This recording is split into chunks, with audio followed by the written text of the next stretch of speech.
Class 12 UP board के मेरे प्यारे विद्यार्थियों, स्वागत है आप सभी का हमारे इस चैनल प्रमोद साइंस क्लासेस में। मेरे प्यारे बच्चों, क्लास 12 के जितने विद्यार्थी 20 फरवरी को प्यारे बच्चों अंग्रेजी का पेपर यानी इंग्लिश का पेपर देने वाले हैं, मेरे प्यारे बच्चों उनके लिए हम एक इंग्लिश का बहुत ही इंपॉर्टेंट वायरल पेपर लेकर आए हुए हैं। मेरे प्यारे बच्चों, वीडियो को शुरू से अंत तक जरूर देखेगा। इस पूरे पेपर का सोल्यूशन हम इस वीडियो में करवाने वाले हैं। यहाँ पर देख सकते हैं जो पेपर का कोड है प्यारे बच्चों, वो 316 क्या है, ई है। मेरे प्यारे बच्चों, सेम ऐसा ही पेपर कल आप सभी के बोर्ड एग्जाम में 20 फरवरी को देखने को मिलेगा। प्यारे बच्चों, यहाँ पर देख सकते हैं आप सभी को यहाँ पर अपना रोल नंबर फिलअप करना होगा और यहाँ पर आप सभी को अपना नेम फिलअप करना होगा। ठीक है प्यारे बच्चों, आप सभी का जो पूर्णांक होगा 100 नंबर का होगा। समय आप सभी को बोर्ड एग्जाम में 3 घंटे 15 मिनट ही मिलेगा। ठीक है, यहाँ पर देखिए जनरल इंस्ट्रक्शन में क्या बोल रहा है, कराए कि the first 15 minutes are allotted to the candidates for reading the question paper. यानी क्या है, शुरू के जो 15 मिनट है वो क्या है, कैंडिडेट्स को पढ़ने के लिए दिया गया है। ठीक है, दूसरा यहाँ पर है कि आर क्वेश्चन ऑल कंपलसरी, यानी सभी प्रश्न क्या है स्टूडेंट अनिवार्य है। ठीक है, आगे है स्टूडेंट यहाँ पर कहे कि marks are indicated against questions, यानी जो क्वेश्चन जितने नंबर का है उसके सामने क्या है लिखा हुआ है।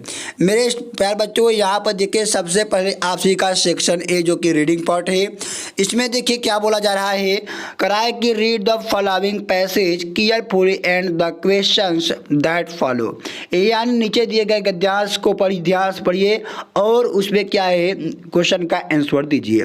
मेरे प्यारे बच्चों देखिए यहाँ पर आप सभी के पास एक अनसीन पैसेज दिया हुआ है और प्यारे बच्चों इसके नीचे क्या है आप सभी को कुछ क्वेश्चंस दिए गए हैं। मेरे प्यारे बच्चों, सबसे पहले जब भी आप सभी के बोर्ड एग्जाम में आप सभी के पास अनसीन पैसेज आए तो मेरे प्यारे बच्चों आपको डायरेक्टली जाना है कहाँ पर, आप इस अनसीन पैसेज के क्वेश्चन पर। मेरे प्यारे बच्चों, यहाँ पर अनसीन पैसेज क्वेश्चन को पढ़ना नहीं है, टाइम वेस्ट नहीं करना है, डायरेक्ट आप सभी को क्वेश्चन पर आना है और जो मैं ट्रिक बता रहा हूँ वही ट्रिक के माध्यम से आप सभी को अनसीन पैसेज को हल करना है। जैसे प्यारे बच्चों यहाँ पर देखिए पहला क्वेश्चन क्या कर रहा है कि when is real man discover, यानी एक सच्चे व्यक्ति की खोज कैसे हो जाती है या फिर कैसे पहचाना जाता है। तो मेरे प्यारे बच्चों देखिए यहाँ पर क्या है, आप इसमें का कोई शब्द उठाइए। जैसे यहाँ पर लिखा हुआ है कि रियल मैन डिस्कवर्ड, यहाँ पर देखिए डिस्कवर्ड को हम क्या कीजिए यहाँ पर उठाइए और इस गद्यांश में आइए और यहाँ पर ढूंढिए प्यारे बच्चों की, देखिए इसमें गद्यांश में डिस्कवर्ड क्या है। देखिए प्यारे बच्चों इसमें ये वो पहला क्वेश्चन है और जाहिर सी बात के जो पहले क्वेश्चन का आंसर इसी पहले ही लाइन में मिलेगा। जैसे यहाँ पर देखिए लिखा हुआ है कि रियल मैन इज डिस्कवर्ड, तो प्यारे बच्चों ये जो देखिए यहाँ पर अंतिम में लिखा हुआ है और ये जो लाइन है प्यारे बच्चों यहाँ से स्टार्ट हुई है, इट ओनली अंडर से, तो यहाँ से लेकर प्यारे बच्चों इसका आंसर क्या है यहाँ तक हो जाएगा। ठीक है, इस तरीके से आप सभी को प्यारे बच्चों सारे क्वेश्चन का आंसर देना होगा। जैसे देखिए प्यारे बच्चों अगला यहाँ पर करा है प्यारे बच्चों यहाँ पर कि what kind of man proves his worth even in adversity, यानी प्यारे बच्चों कर रहा है कि किसी यानी कौन सा अपने इस तरीके देखिए इसमें है। अब देखिए इसमें उठाइए कि एडवर्सिटी शब्द को उठाइए और आइए प्यारे बच्चों आप यहाँ सीधे अपने इस गद्यांश में। अब इसमें देखिए एडवर्सिटी कहाँ लिखा हुआ है, तो मेरे प्यारे बच्चों यहाँ पर देखिए लिखा हुआ है कि इन टाइम्स ऑफ एडवर्सिटी, यानी प्यारे बच्चों देखिए जो लाइन है यहाँ पर ख़त्म हुई है और इसकी स्टार्टिंग प्यारे बच्चों अ मैन से हुई है। ठीक है, तो a man of character of noble intentions of strongs and study physique and virtues of selfish service और to others proves his worth even in times of adversity. मेरे प्यारे बच्चों इतना क्या करना है, आप सभी को उस क्वेश्चन का आंसर देना होगा। ठीक है, इसी तरीके से प्यारे बच्चों आप सभी को सारे क्वेश्चन का आंसर देना होगा। जैसे यहाँ पर देखिए आप तीसरा कराए कि हु कैन कनकर्स हिज मिशन। अब देखिए इसमें है कनकर्स हिज मिशन, इसी को काइए उठाइए और आप आइए सीधा इसी अपने गद्यांश यानी पैसेज में। अब यहाँ देखिए कि हु कैन कंकर्स मिशन कहाँ लिखा हुआ है, तो यहाँ पर देखिए प्यारे बच्चों आप सभी का लिखा हुआ है हिज मिशन देखिए यहाँ पर लिखा हुआ है। और क्या बच्चों ये देखिए यहाँ पर क्या है, इसमें बीच में लिखा हुआ है।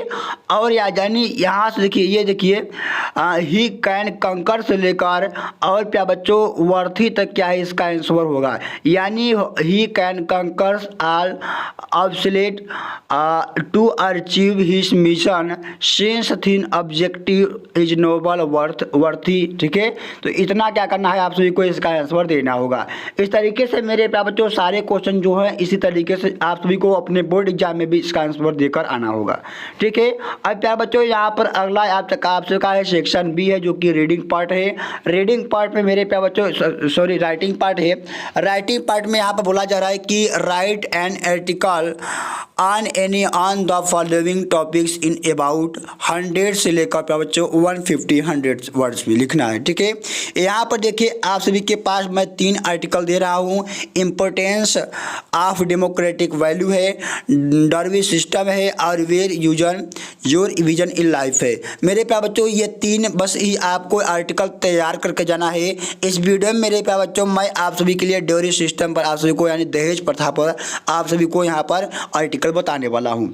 जैसे यहाँ पर यह है कि ड्योरी सिस्टम के बारे में आप इतना लिख कर आएंगे। आप प्यारे बच्चों इसकी शॉर्ट लेकर अपने कॉपी में नोट डाउन करके इसे तैयार करो, जरूर कर लीजिएगा। ठीक है, अब देखिए आप सभी का यहाँ पर तीसरा है क्वेश्चन करा है कि write a letter to editor. मेरे प्यारे बच्चों आप सभी के बोर्ड एग्जाम में लेटर टू एडिटर 100% एक आएगा। ठीक है, देखिए तो लेटर टू एडिटर वो चाहे इलेक्ट्रिसिटी सप्लाई पे हो चाहे वाटर सप्लाई पे हो। ठीक है, तो वाटर सप्लाई और इलेक्ट्रिसिटी सप्लाई का जो लेटर एडिटर होता है उसको आप सभी को तैयार करके जाना है। जैसे आप कराए कि write a letter to the editor of national daily shopping your concern over high rise in water tax. ठीक है, इस पर क्या करा है कि आप सभी को एक पत्र लिखना है, लेटर लिखना है। या फिर यहाँ पर बोला जा रहा है कि write a letter to the principal of your college of fees studentship enable you to study for future. ठीक है, इसके बारे में प्यारे बच्चों आप सभी को यहाँ पर लिखना है। मैं आप सभी को यहाँ पर ये जो अथवा वाला है इसको मैं बता रहा हूँ, इस तरीके से आप यहाँ पर प्यारे बच्चों इसको लिख कर आएंगे। आप यहाँ पर इसका स्क्रीनशॉट लीजिए और अपने कॉपी में प्यारे बच्चों इस तरीके से इसको लिख कर आना होगा। यहाँ पर सेक्शन सी जो कि ग्रामर पर्सन है। ठीक है, इसमें करा है कि choose the correct option to answer the following question. मेरे प्यारे बच्चों यहाँ पर देखिए इसमें 5 क्वेश्चन है और प्रत्येक क्वेश्चन 2 नंबर का है। यानी पूरा ग्रामर प्यारे बच्चों जो एमसीक्यू का है वो क्या है 10 नंबर का यहाँ पर होने वाला है। ठीक है, यहाँ पर देखिए प्यारे बच्चों सबसे पहला देखिए क्या क्वेश्चन करा है कि the country rule by a king, यानी राजा द्वारा शासित आदेश को क्या कहते हैं। तो मेरा बच्चों उसे क्या कहते हैं, मोनार्की कहते हैं। क्या कहते हैं, मोनार्की कहते हैं। मोनार्की का मतलब होता है कि राजतंत्र। तो ऑप्शन नंबर यहाँ पर दूसरा क्या हो जाएगा, इसका राइट आंसर होगा। इसी तरीके से यहाँ पर अगला क्वेश्चन है कि the phrase at the stage means, यानी एट द स्टेज का क्या होगा, फ्रेज क्या होगा। तो मेरे प्यारे बच्चों क्या होगा, कंटिन्यूसली हो गया, यानी लगातार होगा। ऑप्शन नंबर यहाँ पर 20 का क्या है, राइट आंसर हो गया। इसी तरीके से यहाँ पर अगला क्वेश्चन है करा है प्यारे बच्चों कि द सिनोनिम्स ऑफ लाउडेबल इज, यानी लाउडेबल का समानार्थी अर्थ क्या होगा। तो मेरे प्यारे बच्चों उसका क्या होगा, डिसेबल हो गया। क्या हो जाएगा, डिसेबल हो गया। ऑप्शन नंबर यहाँ पर तीसरा क्या होगा, राइट आंसर हो गया। मेरे बच्चों इस तरीके से सारे क्वेश्चन को आपको तैयार करके जाना है। मेरे बच्चों यही क्वेश्चन आप सभी के बोर्ड एग्जाम में 100% आएगा। ठीक है, यहाँ पर देखिए अगला करा है कि one should not abuse his father, यानी करा है कि किसी को अपने माता पिता का अपमान नहीं करना चाहिए। Which word in sentence in error, मेरे करा है कि सेंटेंस में एक इरर है और इसे क्या है बताइए। तो मेरे प्यारे बच्चों यहाँ पर देखिए ये जो सेंटेंस है इसमें लिखा है कि one should not abuse his father. तो मेरे प्यारे बच्चों यहाँ पर देखिए जब भी वन आता है तो वन के साथ मेरे प्यारे बच्चों कभी भी हिज नहीं आता है। ठीक है, कभी भी क्या है, हिज नहीं आता है। जहाँ वन रहता है प्यारे बच्चों उसके स्थान पर क्या आएगा, मतलब कभी भी क्या है कि यहाँ पर हिज नहीं आता है, उसके स्थान पर प्यारे बच्चों क्या रहता है, हर रहता है, देयर रहता है। ठीक है, इस तरीके से प्यारे बच्चों यहाँ पर क्या है, इसका राइट आंसर क्या हो जाएगा, यहाँ पर हिज रहेगा। तो ऑप्शन नंबर इसका दूसरा क्या है, यही एक इसमें क्या है, ईरर है। ऑप्शन नंबर दूसरा इसका क्या है, राइट आंसर है। इसी तरीके से यहाँ पर अगला क्वेश्चन है, कराए कि the antonym of sale is, यानी सेल का क्या है, विलोम शब्द क्या होगा, तो प्यारे बच्चों फ्रेश हो गया, क्या हो जाएगा, फ्रेश यानी ताज़ा होगा। ठीक है, आगे प्यारे बच्चों यहाँ पर देखिए क्या क्वेश्चन करा है, यहाँ पर देखिए, अब है यहाँ पर इनडायरेक्ट स्पीच से क्वेश्चन है। इसमें करा है कि change any on the any of the following indirect speech, यानी आप सभी को इसको इनडायरेक्ट स्पीच में चेंज करना है। यहाँ पर कहा है कि यू सेड टू हिम, वो तुम हमसे बोले, वो हमसे कहा, तुमने उससे कहा कि आर यू फूल, कि तुम मूर्ख हो। ठीक है, यानी यू सेड टू हिम मतलब तुमने उससे कहा कि आर यू फुल, यानी तुम मूर्ख हो। तो आप देखिए, आपको इसका इनडायरेक्ट स्पीच बनाना है। इसमें लिखेंगे कि यू टोल्ड, यानी सेड टू की जगह पे क्या हो जाएगा, टोल्ड हो जाएगा। इसके बाद him, that he is a fool once, यानी अब इसका मतलब क्या हो गया कि तुमने उससे कहा है कि वह मूर्ख है। इस तरीके से क्या करना है, आप सबको इसको इनडायरेक्ट स्पीच में बदलना होगा। ठीक है, अब देखिए यहाँ पर क्या करा, दूसरा क्वेश्चन करा है कि the teacher said to me, यानी क्या है, अध्यापक ने मुझसे कहा कि गो अवे एट वंस, यानी तुरंत चले जाओ। यानी यू का कहा कि teacher said to me, teacher हमसे बोले कि you go away at once, यानी तुम तुरंत चले जाओ। अब इसका आप सभी को देखिए इनडायरेक्ट बनाना है, बनाएंगे कि द टीचर ऑर्डरेज, यानी टीचर हमें आदेश देते हैं me to go away at once, यानी क्या लिखेंगे यहाँ पर कि अध्यापक मुझे तुरंत जाने के लिए आदेश दिए। इस तरीके से आप सभी को क्या करना है, इसको इनडायरेक्ट स्पीच में, दो आप सभी को यहाँ पर दिया रहेगा, दोनों में से कोई एक को क्या करना है, इनडायरेक्ट स्पीच में बदलना होगा। आगे देखिए यहाँ पर है, करा है बी आपसे क्वेश्चन कि change any one of the following indirect में बदलना है। ठीक है, अब देखिए क्या करा है कि Sheela must work hard to success, यानी करा है कि शीला क्या है, सफल होने के लिए कड़ी मेहनत करती है। अब क्या करा है कि इसको कंपाउंड सेंटेंस में बदलना होगा। तो क्या लिखेंगे यहाँ पर कि Sheela must work hard is she want to success, यानी लिखेंगे इसका कि यदि शीला सफल होना चाहती है तो उसे कड़ी मेहनत करनी होगी। इस तरीके से क्या करना होगा, आपको कंपाउंड सेंटेंस में इस सेंटेंस को बदलना होगा। आगे देखिए यहाँ पर है प्यारे बच्चों, करा है कि वी ईट टू लाइव, यानी हम जीने के लिए खाते हैं। इसको करा है कि कंप्लेन सेंटेंस में बदलिए। तो प्यारे बच्चों यहाँ पर आप इसको बदलेंगे कि we eat so that we can live, यानी हम इसलिए खाते हैं कि हम जीवित रहें।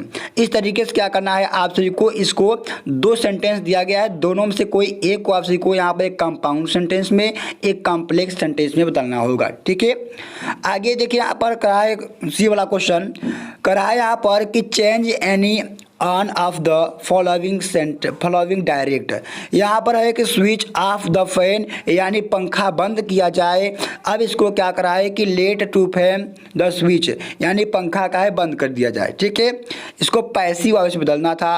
अब यहाँ पर करा है कि every rose has the thorn, यानी कोई भी गुलाब का फूल बिना कांटे का नहीं होता है। अब कहाँ लिखेंगे कि there is no rose without a thorn, यानी कोई भी क्या है फूल, कोई भी गुलाब का फूल बिना कांटे का नहीं होता है। इस तरीके से आप सभी को इसको नेगेटिव सेंटेंस में बदलना था। इस तरीके से प्यारे बच्चों आपको बदल के आना है, इस तरीके से यही क्वेश्चन आपको तैयार करके जाना है। ठीक है, अब देखिए प्यारे बच्चों आप सभी को इसको तैयार करके जाना है। अब यहाँ पर देखिए छठवां क्वेश्चन आप सभी का है, translate the following passage in English. यहाँ पर सेंटेंस को आप सभी को अपने शब्दों में इसको क्या करना है, इंग्लिश में बदलना है। अगला यहाँ पर क्वेश्चन करा है सेक्शन डी, जो कि लिटरेचर पार्ट है। अब इसमें करा है कि answer the following question in about 40 words each, यानी करा है अधिकतम शब्द सीमा जो है इसमें 40 यानी 40 वर्ड में देना है। ठीक है, पहला यहाँ पर क्वेश्चन है कि व्हाई डिड एम एमएमएल से, यानी एमएमएल क्या कहे अबाउट द लैंग्वेज, यानी लैंग्वेज के बारे में और इम्पोर्टेंस यानी इट इम्पोर्टेंट और यह कैसे इम्पोर्टेंट है। यानी एमएमएल फ्रेंच भाषा के बारे में क्या बोले और इसके महत्व के बारे में क्या बताए।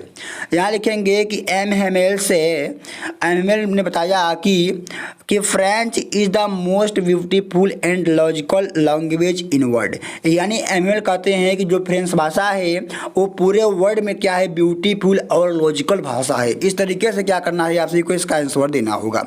ठीक है, इसी तरीके से प्यारे बच्चों यहाँ पर सारे क्वेश्चन को आपको तैयार करके जाना है। आप यहाँ पर इसका क्वेश्चन का स्क्रीनशॉट यहाँ पर ले सकते हैं। ठीक है, सारे क्वेश्चन का आप यहाँ पर स्क्रीनशॉट ले लीजिए।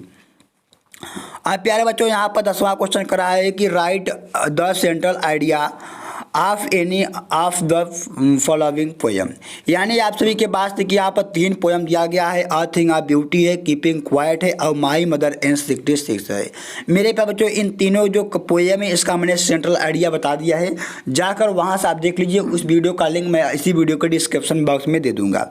इस वीडियो में मैं यहाँ पर आप सभी को माई मदर एंड 66 का सेंट्रल आइडिया बताने वाला हूँ। लिखेंगे कि the poem my mother and 66 was written by Kamala Das, यानी माई मदर एंड 66 जो पोएम है यह कमला दास द्वारा रचित है। द सेंट्रल आइडिया यानी इसका केंद्रीय विचार और theme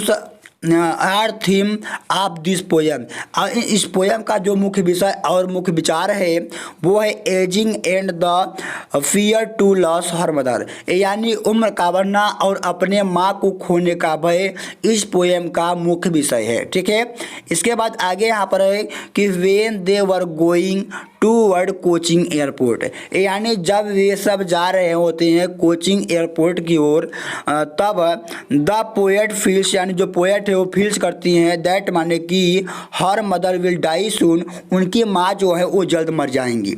to divert her mind, जब उनके मन में ये विचार आता है कि उनकी माँ जल्द मर जाएंगी तो टू डाइवर्ट हर माइंड, वो अपने मन को भटकाने के लिए, वो जो कवित्री होती हैं वो अपने मन को भटकाने के लिए the poet star looking outside car Windows, वो क्या करती हैं कि बाहर की ओर, यानी कार के खिड़कियों से बाहर की ओर देखने लगती हैं। ठीक है, आगे है कि the outside life is full of energy, और जो कार के खिड़की का जो बाहर का दृश्य था वो एनर्जी से भरा हुआ था। ठीक है, आगे लिखेंगे कि the young trees were sprinting, यानी क्या है जो नौजवान पेड़ है वो क्या है तेजी से आगे बढ़ रहे थे।